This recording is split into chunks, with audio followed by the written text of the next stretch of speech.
Se eles são irmãos, por que um se chama Roberto Farias e o outro se chama Reginaldo Faria?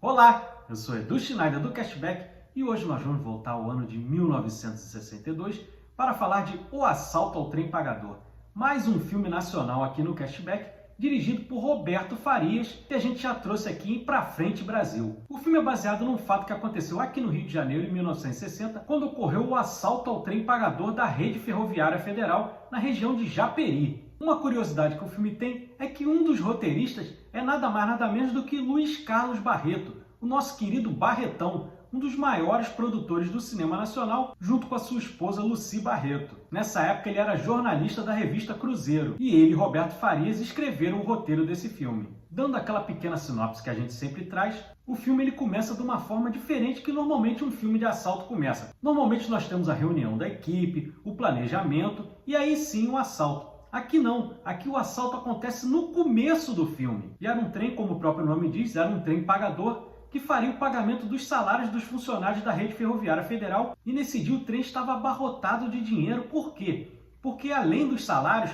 era dia de pagamento também do abono dos funcionários, então tinha muito dinheiro.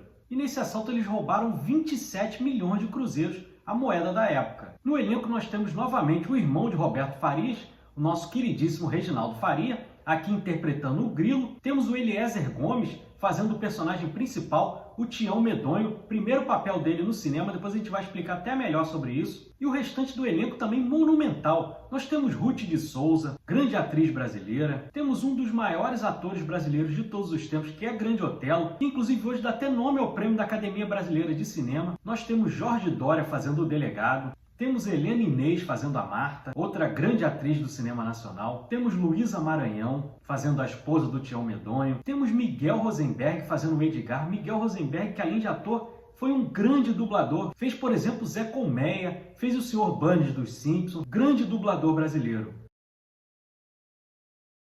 E fechando o elenco, temos uma pequena participação bem no iniciozinho do filme, que é o nosso amado Wilson Grey, outro ator também importantíssimo do cinema nacional. Fez muito filme. E como eu falei na hora que anunciei o elenco, esse é o primeiro papel do Eliezer Gomes. Como que ele foi escolhido? O Roberto Farias queria que fosse um rosto não conhecido, de preferência alguém que nem fosse ator. E foi aberto um concurso. E aí a coisa é bem inusitada. Por quê? Os requisitos para a inscrição era que fosse um homem negro, um homem alto, e que fosse feio. Mais de 200 pessoas se apresentaram, eles não estavam conseguindo escolher ninguém. Até que um amigo do Eliezer Gomes, que nessa época era motorista de ambulância, falou desse concurso. O Eliezer Gomes, apesar de não ser ator profissional, era um ator amador, já tinha feito teatro amador, então era um cara que tinha conhecimento de cena. E aí ele se inscreveu, e quando o Roberto Farias o ouviu, o escolheu na hora. Só que aí tinha um pequeno problema. Nessa inscrição, muitos dos participantes eram sujeitos, digamos assim, mal encarados. Tinha gente envolvida até com a bandidagem. E o Roberto Farias ficou morrendo de medo de anunciar o vencedor e achando que ia ter um quebra-quebra ali dentro do estúdio. Mas foi justamente o contrário. Quando anunciaram o Eliezer Gomes, todos vibraram e acharam que foi merecido. E voltando ao filme, quando concluíram o assalto, arquitetado por alguém chamado o Engenheiro, que nunca aparece, mas que na prática foi capitaneado pelo Grilo, personagem do Reginaldo Faria, fica combinado o seguinte: ninguém vai gastar mais do que 10% do dinheiro. Eles vão segurar a onda, ninguém vai comprar nada de valor, até que a polícia pare de perseguir e aí sim eles poderem gastar esse dinheiro. Só que, obviamente, não dá certo. O próprio Grilo é o primeiro a gastar muito dinheiro, compra carro, começa a se vestir bem, compra sapato, arruma um amante cara, a Marta, personagem da Helena Inês, e os outros que moram no morro, o Tião Medonho, o Edgar, eles, mesmo que em menor proporção, eles começam também a gastar dinheiro e chamar a atenção da polícia. Eu gosto muito que o filme aqui bebe de vários estilos. Ele tem um estilo noir na fotografia, ele bebe muito do faroeste também, nos closes, nas cenas de tiroteio, e tem até um pouquinho de neorrealismo italiano nessa coisa de você utilizar alguns atores que não são profissionais. E o filme tem uma ótima ambientação. A gente não consegue distinguir as cenas na favela, que é filmada em locação, particularmente na favela da Mangueira, aqui no Rio de Janeiro, onde fica a nossa querida Estação Primeira de Mangueira, e você não percebe quando faz a transição para as cenas em estúdio. É muito bem feito. Só que aí gerou um problema particular. porque nessa época o Grande Otelo fazia muito teatro também. Então, quando ele chegava para filmar, normalmente ele chegava virado do teatro. E ele precisava descansar um pouco antes de entrar em cena. E aí o que o Roberto Farias fez? Ele todo dia de manhã ia buscar o Grande Otelo em casa, levavam até o Morro da Mangueira e lá tinha uma espécie de camarim esperando pelo Grande Otelo, com cama, com um ventiladorzinho para ele descansar. Só o que aconteceu? O Grande Otelo começou a se enturmar ali no Morro da Mangueira e fazer amizade. O Grande Otelo era um grande ator, mas como todo mundo sabe, gostava de uma bebidinha. E aí ele começou a beber demais. E aí chegou um momento que o Grande Otelo parou de aparecer em casa. Aí um dia a esposa do Grande Otelo bateu lá no set de filmagem reclamando com o Roberto Farias que eles estavam sequestrando o marido dela, que não voltava mais para casa por causa das filmagens. Bem, ele estava filmando também, mas não era só por causa das filmagens.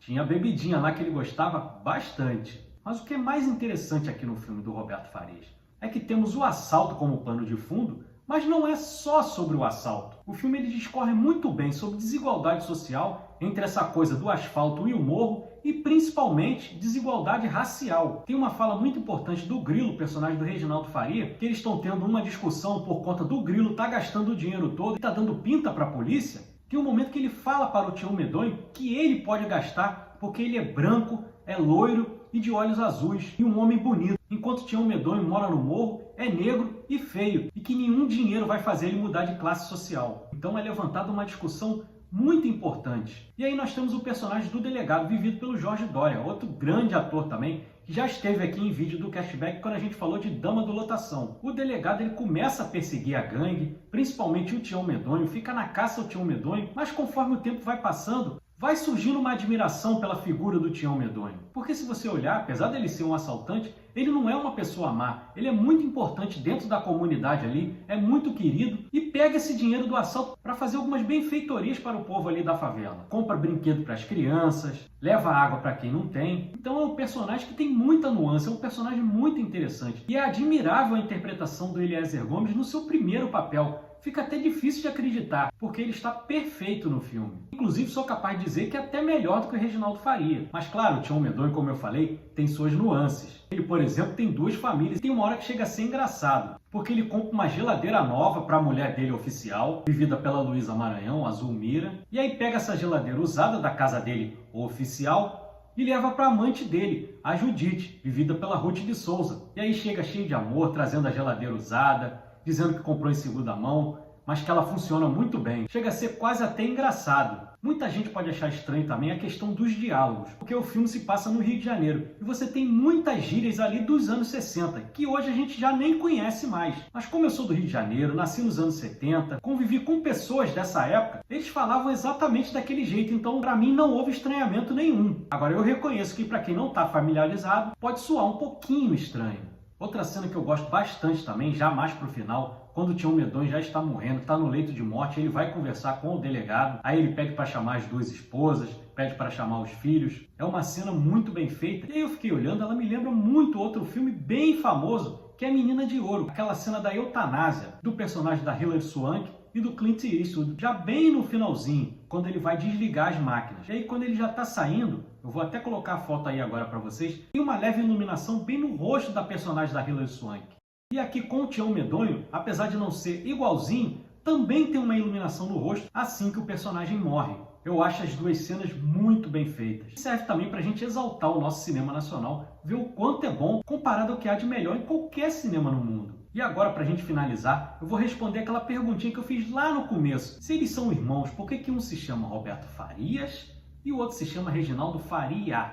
É simples, meus amigos, foi problema de cartório. Quando o Roberto foi ser registrado, o escrivão cometeu um erro e colocou um Szinho a mais ali que não tinha na família. Por isso há essa divergência no nome dos dois irmãos, o que não foi modificado e acabou ficando assim mesmo. Eles seguiram carreiras com sobrenomes diferentes. É isso, mais um filmaço do cinema nacional que eu quis trazer aqui para vocês, de um diretor que eu gosto bastante. Espero que vocês tenham gostado. Se vocês curtiram o vídeo, deixem um like, inscreva-se no nosso canal do Cashback. Nós temos conteúdo de domingo a domingo, eu trago meus shorts diários, tem vídeos de segunda a sexta. Quarta-feira, 8h45 da noite, tem o nosso podcast, num formato mais longo de 1 hora. Faço cobertura de cabine de imprensa, falamos de filmes antigos, de filmes novos, tem para todos os gostos. Muito obrigado a você que ficou até aqui, um ótimo final de semana e muito obrigado. Valeu!